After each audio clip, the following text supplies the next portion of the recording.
আজকে আমরা দেখব দক্ষের যজ্ঞ অনুষ্ঠান। মৈত্র ঋষি বললেন, হে মহাবায় বিদুর, ব্রহ্মার অনুনয়ের দ্বারা পরিতুষ্ট হয়ে তার উত্তরে শিব হাস্যপূর্বক বলেছিলেন। শিব বললেন, হে পূজ্য পিতা ব্রহ্মা, দেবতারা যে অপরাধ করেছেন সেই জন্য আমি কিছু মনে করি না, কারণ এই দেবতারা শিশুসুলভ নির্বোধ। তাদের অপরাধের গুরুত্ব আমি তেমন দিই না, তাদের সংশোধন করার জন্যই কেবল আমি দণ্ড দিয়েছি। শিব আরও বললেন, যেহেতু দক্ষের মস্তক দগ্ধীভূত হয়ে ভস্মসাৎ হয়েছে, তাই তিনি একটি ছাগলের মস্তক প্রাপ্ত হবেন। ভগ নামক দেবতা মিত্রের নেত্রের দ্বারা তার যজ্ঞভাগ দেখতে পাবেন। পূষা কেবল তার শিষ্যদের দন্তের দ্বারা চর্বণ করতে পারবেন, এবং তিনি যখন একলা থাকবেন তখন কেবল তাকে পিষ্টক ভোজন করেই সন্তুষ্ট হতে হবে। কিন্তু যে সমস্ত দেবতারা আমাকে যজ্ঞভাগ দিতে সম্মত হয়েছেন, তাদের সর্বাঙ্গের ক্ষত থেকে তারা সম্পূর্ণ সুস্থ হয়ে উঠবেন। যাদের বাহু কেটে গেছে তাদের অশ্বিনী কুমারদের বাহুর দ্বারা কাজ করতে হবে, এবং যাদের হাত কাটা গেছে তাদের পূষার হস্তের দ্বারা কর্ম করতে হবে।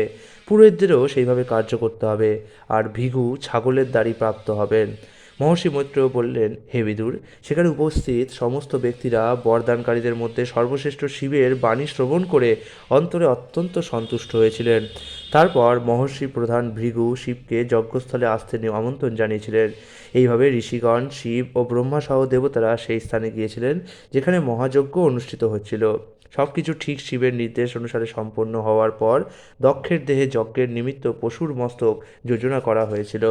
যখন দক্ষের শরীরে পশুর মস্তক সংযোজিত হয়েছিল, তখনই তিনি চেতনাপ্রাপ্ত হয়ে সুপ্তস্থিতের মতো জাগরিত হয়েছিলেন, এবং তার সম্মুখে শিবকে দণ্ডায়মান দেখতে পেয়েছিলেন। তখন বৃষধ্বজ শিবকে দর্শন করে শিবদেশী দক্ষের কলুষিত হৃদয় তৎক্ষণাৎ শরৎকালীন সরোবরের মতো নির্মল হয়েছিল। রাজা দক্ষ শিবের স্তব করতে চেয়েছিলেন, কিন্তু তার কন্যা সতীর মৃত্যুর কথা স্মরণ হওয়ায় তার চোখ অশ্রুধারায় পূর্ণ হয়েছিল, এবং গভীর শোকে তার কণ্ঠরুদ্ধ হয়েছিল, এবং তিনি স্তব করতে সমর্থ হননি। সেই সময় রাজা দক্ষ স্নেহ ও অনুরাগের দ্বারা বিহ্বল হয়েছিলেন, এবং তখন তার শুভবুদ্ধি জাগরিত হয়েছিল। অতি কষ্টে তিনি তার মনকে শান্ত করেছিলেন এবং ভাবাবেগ সংযত করেছিলেন, এবং শুদ্ধ চেতনায় তিনি শিবের স্তব করতে শুরু করেছিলেন। রাজা দক্ষ বললেন, হে ভগবান শিব, আমি আপনার চরণে মহা অপরাধ করেছি, কিন্তু আপনি এতই কৃপাময় যে আপনার অনুগ্রহ থেকে আমাকে বঞ্চিত করার পরিবর্তে আপনি আমাকে দণ্ডদান করে আমার প্রতি অসীম কৃপা প্রদর্শন করেছেন। আপনি এবং শ্রীবিষ্ণু কখনও অযোগ্য ব্রাহ্মণদের উপেক্ষা করেন না, অতএব যজ্ঞ অনুষ্ঠানে যুক্ত আমাকে আপনি কেন উপেক্ষা করবেন? হে মহান এবং শক্তিশালী শিব, বিদ্যা, তপ, ব্রত এবং আত্মতত্ত্বপরায়ণ ব্রাহ্মণদের রক্ষা করার জন্য প্রথমে ব্রহ্মা তার মুখ থেকে আপনাকে সৃষ্টি করেছিলেন। গোপালক যেমন দণ্ড হস্তে গাভীদের রক্ষা করে, তেমনি আপনিও ব্রাহ্মণদের সমস্ত বিপদ থেকে রক্ষা করার ফলে ধর্মকে রক্ষা করেন। আমি আপনার পূর্ণ মহিমা জানতাম না, তাই সভাস্থলে আপনার উপর আমি দুর্বাক্যরূপ বাণ বর্ষণ করেছিলাম, যদিও আপনি তা গ্রাহ্য করেননি। আপনার মতো পরম পূজ্য ব্যক্তিকে অবজ্ঞা করার ফলে আমি নরকে অধঃপতিত হতে যাচ্ছিলাম, কিন্তু আপনি কৃপাপূর্বক আমাকে দণ্ডদান করে রক্ষা করেছেন। আমি আপনার কাছে প্রার্থনা করি যে আপনি কৃপাপূর্বক প্রসন্ন হন, কারণ আমার কথার দ্বারা আপনাকে প্রসন্ন করার আমার ক্ষমতা নেই। মহর্ষি মৈত্রেয় বললেন, এইভাবে শিব দক্ষকে ক্ষমা করলে, এবং রাজা দক্ষ ব্রহ্মার আজ্ঞায় উপাধ্যায় ও ঋত্বিক সহ পুনরায় যজ্ঞকার্য আরম্ভ করলেন। তারপর যজ্ঞকার্য শুরু করার জন্য ব্রাহ্মণেরা প্রথমে বীরভদ্র এবং শিবের অন্যান্য প্রেত পার্শ্বদের বর্ষজনিত দোষের শুদ্ধির জন্য ব্যবস্থা করেছিলেন। তারপর তারা অগ্নিতে পুরোডাস নামক আহুতি দেওয়ার জন্য ব্যবস্থা করেছিলেন।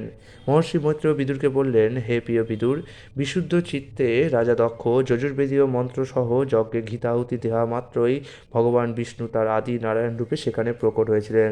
ভগবান নারায়ণ বিশাল পক্ষযুক্ত তার্ক্ষ বা গরুড়ের স্কন্ধে আরূঢ় ছিলেন। ভগবান সেখানে আবির্ভূত হওয়া মাত্রই সমস্ত দিক আলোকে উদ্ভাসিত হয়ে উঠেছিল, এবং তার ফলে সেখানে উপস্থিত ব্রহ্মা এবং অন্য সকলের জ্যোতি খর্ব হয়েছিল।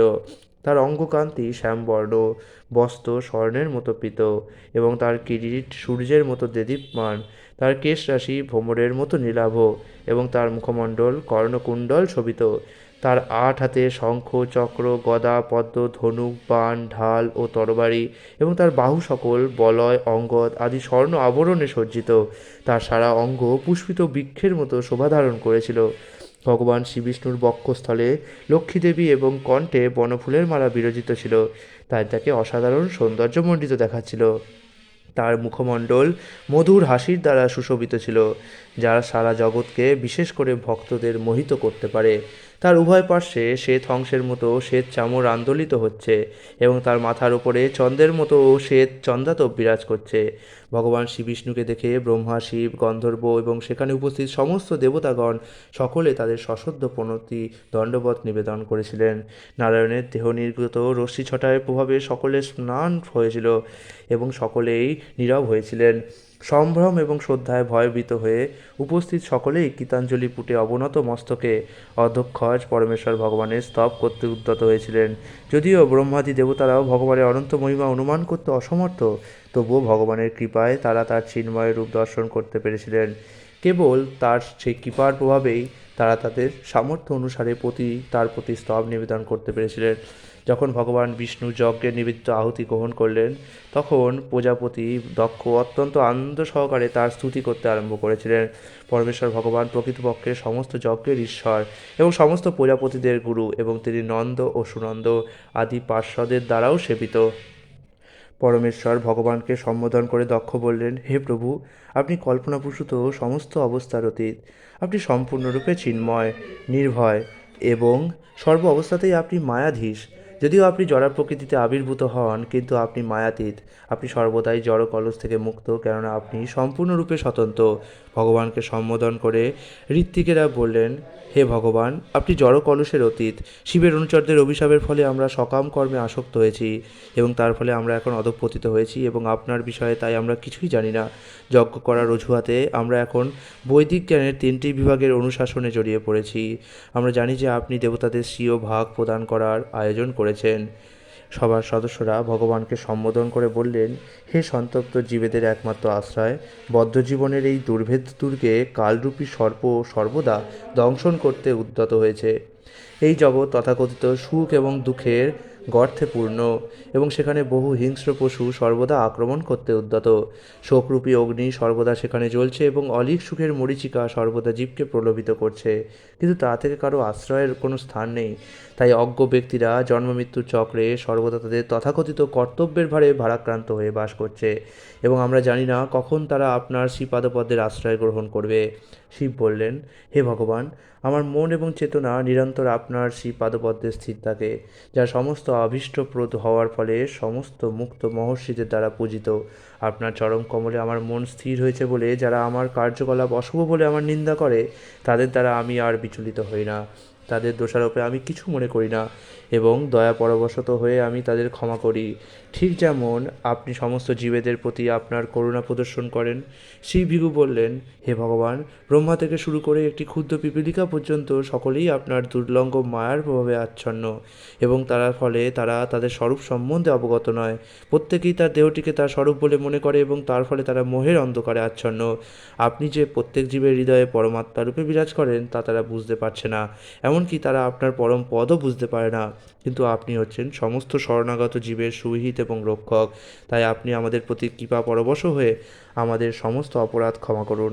ব্রহ্মা বললেন, যদি কেউ জ্ঞান লাভের নিমিত্ত বিভিন্ন পন্থার মাধ্যমে আপনাকে জানার চেষ্টা করে, তাহলে তিনি কখনোই আপনার ব্যক্তিত্ব এবং নিত্য স্বরূপ বুঝতে পারবেন না। আপনার স্থিতি সর্বদাই জড়সৃষ্টির অতীত, কিন্তু অভিজ্ঞতালব্ধ জ্ঞানের দ্বারা আপনাকে জানার প্রয়াস হচ্ছে ভৌতিক, কারণ সেই জ্ঞান অর্জনের উপায় এবং উদ্দেশ্যও ভৌতিক। দেবরাজ ইন্দ্র বললেন, হে ভগবান, প্রতিটি হস্তে অস্ত্র সমন্বিত আপনার এই অষ্টভুজ দিব্য রূপ সমগ্র বিশ্বের কল্যাণের জন্য প্রকট হয় এবং তা মন ও নেত্রের জন্য অত্যন্ত আনন্দদায়ক। এই রূপে আপনি ভক্ত বিদ্বেষী অসুরদের দণ্ড দেওয়ার জন্য সর্বদা তৎপর। ঋত্বিক পত্নীগণ বললেন, হে ভগবান, ব্রহ্মার নির্দেশে এই যজ্ঞের আয়োজন করা হয়েছিল, কিন্তু দুর্ভাগ্যবশত দক্ষের প্রতি ক্রুদ্ধ হয়ে শিব এই যজ্ঞ নাশ করেছিলেন এবং তার ক্রোধের ফলে যজ্ঞে বলির পশুরা মৃত হয়ে পড়েছে। তাই যজ্ঞের সমস্ত প্রস্তুতি নষ্ট হয়েছে।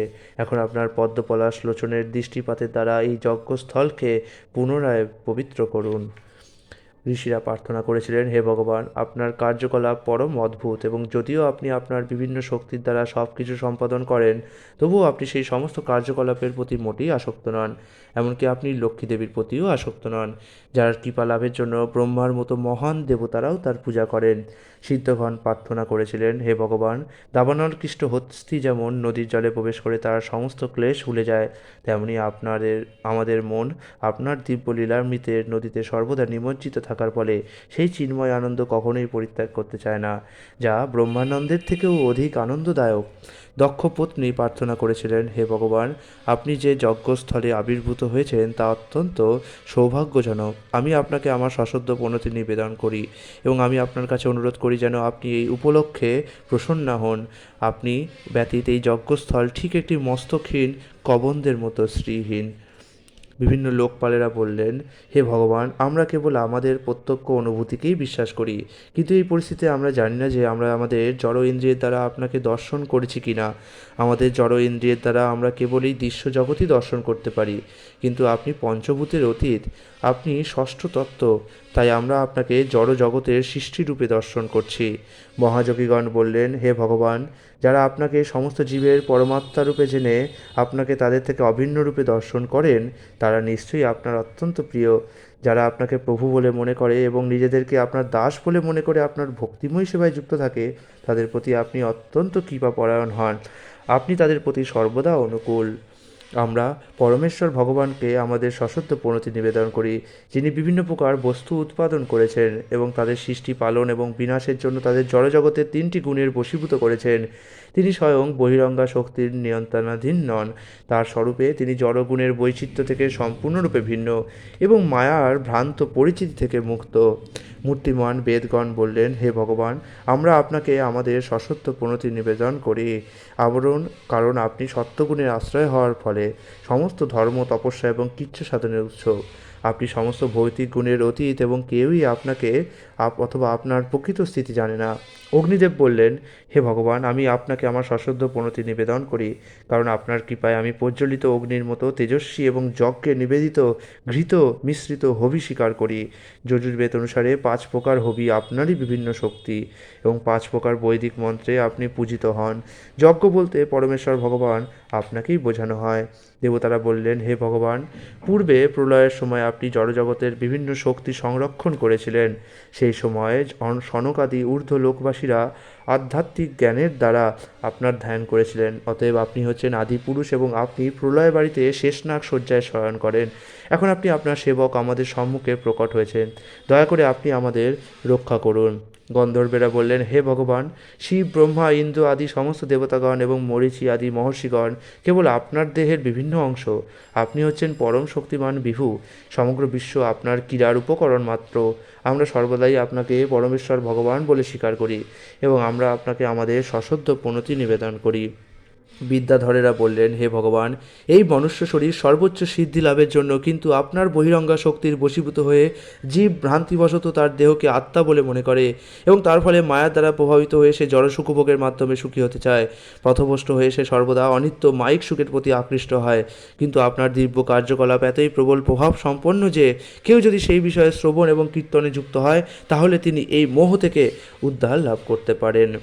ব্রাহ্মণগণ বললেন, হে ভগবান, আপনি সাক্ষাৎ যজ্ঞপুরুষ, আপনি হবি, আপনি অগ্নি, আপনি বৈদিক যজ্ঞমন্ত্র, আপনি সমিদ, আপনি শিখা, আপনি কুশ এবং আপনি যজ্ঞপাত্র, আপনি যজ্ঞ অনুষ্ঠানকারী পুরোহিত, আপনি ইন্দ্রাদি দেবতা এবং আপনি যজ্ঞের পশু। যজ্ঞে যা কিছু উৎসর্গ করা হয় তা আপনি অথবা আপনার শক্তি। হে ভগবান, হে মূর্তিমান বৈদিক জ্ঞান, বহুকাল পূর্বে মহান বরাহ অবতারে আপনি পৃথিবীকে জল থেকে উত্তোলন করেছিলেন। ঠিক যেমন একটি হস্তি অনায়াসে সরোবর থেকে একটি পদ্মফুল উত্তোলন করে, বিশাল বরাহরূপে আপনি যখন গর্জন করছিলেন, সেই দিব্য শব্দ তরঙ্গ যজ্ঞ মন্ত্র বলে স্বীকার করা হয়েছিল এবং সনকাদি মহর্ষিগণ তার ধ্যান করে আপনার স্তব করেছিলেন। হে ভগবান, আমরা আপনার দর্শনের প্রতীক্ষা করছিলাম, কারণ আমরা বৈদিক বিধি অনুসারে যজ্ঞ করতে অসমর্থ হয়েছিলাম। তাই আমরা আপনার কাছে প্রার্থনা করি, দয়া করে আপনি আমাদের প্রতি প্রসন্ন হন। কেবল আপনার পবিত্র নাম কীর্তন করার ফলে সমস্ত বাধা বিপত্তি অতিক্রম করা যায়। আমরা আপনার সম্মুখে আপনাকে আমাদের সশ্রদ্ধ প্রণতি নিবেদন করি। শ্রীমৈত্র বললেন, সেখানে উপস্থিত সকলের দ্বারা এইভাবে ভগবান বিষ্ণু বন্দিত হওয়ার পর দক্ষ শুদ্ধ অন্তঃকরণে পুনরায় যজ্ঞ অনুষ্ঠানের আয়োজন করেছিলেন, যা শিবের অনুচরদের দ্বারা বিধ্বস্ত হয়েছিল। মৈত্র বললেন, হে নিষ্পাপ বিদুর, ভগবান শ্রী বিষ্ণু হচ্ছেন প্রকৃতপক্ষে সমস্ত যজ্ঞফলের ভোক্তা, কিন্তু তা সত্ত্বেও সমস্ত জীবের পরমাত্মা হওয়ার ফলে তিনি কেবল যজ্ঞের তার অংশপ্রাপ্ত হয়েই সন্তুষ্ট ছিলেন। তিনি তাই প্রসন্নভাবে দক্ষকে সম্বোধন করে বলেছিলেন। ভগবান শ্রী বিষ্ণু উত্তর দিলেন, ব্রহ্মা, শিব এবং আমি জড়জগতের পরম কারণ। আমি পরমাত্মা স্বয়ং সম্পূর্ণ সাক্ষী, কিন্তু নির্বিশেষভাবে ব্রহ্মা, শিব এবং আমার মধ্যে কোনো পার্থক্য নেই। ভগবান আরও বললেন, হে দক্ষ দ্বিজ, আমি হচ্ছি আদি ভগবান, কিন্তু এই জড়জগতের সৃষ্টি, পালন এবং সংহারের কার্য আমি আমার জড়ার প্রকৃতির মাধ্যমে করে থাকি, এবং বিভিন্ন প্রকার কার্য অনুসারে আমার প্রতিনিধিদের ভিন্ন ভিন্ন নাম রয়েছে। ভগবান আরও বললেন, অজ্ঞ ব্যক্তিরাই কেবল ব্রহ্মা, শিব আদি দেবতাদের আমার থেকে স্বতন্ত্র বলে মনে করে, এমনকি জীবেদেরও স্বতন্ত্র বলে মনে করে। সাধারণ বুদ্ধিমত্তা সম্পন্ন মানুষ মস্তক এবং শরীরের অন্যান্য অঙ্গের মধ্যে কোনো রকম পার্থক্য দর্শন করে না। তেমনি আমার ভক্তরা সর্বব্যাপ্ত ভগবান বিষ্ণু এবং অন্য কোনো বস্তু বা ব্যক্তির মধ্যে কোনো রকম ভেদ দর্শন করেন না। যিনি ব্রহ্মা, বিষ্ণু, শিব এবং জীবাত্মাদের পরব্রহ্ম থেকে ভিন্ন রূপে দর্শন করেন না, এবং যিনি ব্রহ্মকে জানেন তিনি প্রকৃতপক্ষে শান্তি উপলব্ধি করেন, অন্যরা করে না। মৈত্র ঋষি বললেন, এইভাবে ভগবান কর্তৃক সুষ্ঠুভাবে আদিষ্ট হয়ে সমস্ত প্রজাপতিদের প্রধান দক্ষ শ্রীবিষ্ণুর অর্চনা করেছিলেন। যজ্ঞবিধির দ্বারা তাকে পূজা করার পর দক্ষ পৃথকভাবে ব্রহ্মা এবং শিবের পূজা করেছিলেন। দক্ষ শিবকে তার যজ্ঞভাগ নিবেদন করে সম্মানপূর্বক সর্বতোভাবে পূজা করেছিলেন। যাজ্ঞিক অনুষ্ঠান সমাপ্ত করার পর তিনি অন্য সমস্ত দেবতা এবং সেখানে সমস্ত সমবেত ব্যক্তিদের সন্তুষ্টি বিধান করেছিলেন। তারপর পুরোহিতগণ সহ সমস্ত কর্তব্য সমাপ্ত করার পর তিনি স্নান করেছিলেন এবং সম্পূর্ণরূপে সন্তুষ্ট হয়েছিলেন। এইভাবে বিধিপূর্বক যজ্ঞ অনুষ্ঠানের দ্বারা ভগবান শ্রীবিষ্ণুর পূজা করার পর দক্ষ সম্পূর্ণরূপে ধর্মপথে স্থিত হয়েছিলেন। অধিকন্তু সেই যজ্ঞে সমাগত সমস্ত দেবতারা তাকে পূর্ণ লাভের আশীর্বাদ করে স্বর্গলোকে ফিরে গিয়েছিলেন। মৈত্রেয় বললেন, আমি শুনেছি যে দক্ষ থেকে প্রাপ্ত শরীর ত্যাগ করার পর দাক্ষায়ণী হিমালয়ের রাজ্যে জন্মগ্রহণ করেছিলেন। তিনি মেনার কন্যারূপে জন্মগ্রহণ করেছিলেন। এই কথা আমি প্রামাণ্য সূত্রেও শুনেছি। অম্বিকা অর্থাৎ দুর্গা দেবী আর যিনি দাক্ষায়ণী অর্থাৎ সতীরূপে পরিচিতা ছিলেন, তিনি শিবকে পুনরায় তার প্রতিরূপে বরণ করেছিলেন, ঠিক যেমন পরমেশ্বর ভগবানের বিভিন্ন শক্তি নতুন সৃষ্টির সময় কার্য করে। মৈত্র আরও বললেন, হে বিদুর, শিবের দ্বারা বিধ্বস্ত দক্ষযজ্ঞের এই কাহিনী আমি বৃহস্পতির শিষ্য মহাভাগবত উদ্ধবের কাছে শুনেছিলাম। মহর্ষি মৈত্রেয় তার বর্ণনা সমাপ্ত করে বললেন, হে কুরুনন্দন বিদুর, পরমেশ্বর ভগবান শ্রীবিষ্ণু কর্তৃক পরিচালিত এই দক্ষযজ্ঞের কাহিনী যদি কেউ শ্রবণ করেন এবং তা অন্যদের শোনান, তাহলে তিনি নিশ্চিতভাবে সমস্ত জড় কলুষ থেকে মুক্ত হন। ইতি শ্রীমদ্ভগবতের চতুর্থ স্কন্ধের দক্ষের যজ্ঞ অনুষ্ঠান নামক সপ্তম অধ্যায়ের ভক্তিবেদান্ত অনুবাদ সম্পূর্ণ হল। আগামীকাল আমরা ধ্রুব মহারাজের গৃহত্যাগ এবং পূর্ণকামন দেখব। হরে কৃষ্ণ।